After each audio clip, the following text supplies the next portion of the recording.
Julien Aubert, est-ce que le président de la République prend enfin au sérieux, selon vous, ces affaires?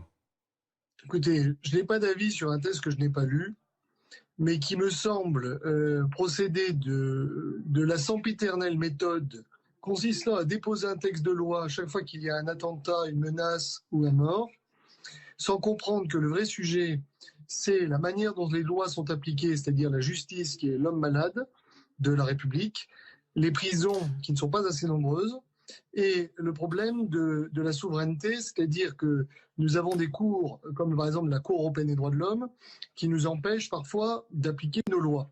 Voilà.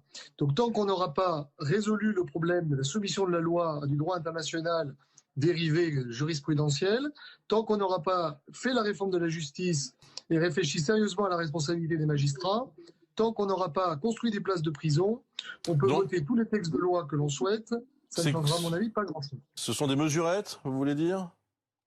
Je vous dis, je ne l'ai pas lu, mais vous voyez bien, on passe de 1 an à 2 ans. Enfin, à un moment donné, je crois, si vous voulez, que quand vous en êtes au 20e texte, il faut ouvrir les yeux. On sort d'un... Nous avons eu, il n'y a pas plus tard qu'il y a 3 mois, un texte sur le séparatisme. C'était quand même l'occasion, éventuellement, d'en discuter. Donc, on ne peut pas, si vous voulez, rajouter des couches et des couches au code pénal si demain vous ne l'appliquez pas. Parce que c'est Oui, ça mais, la réalité. oui, La mais il réalité, faut c'est que aussi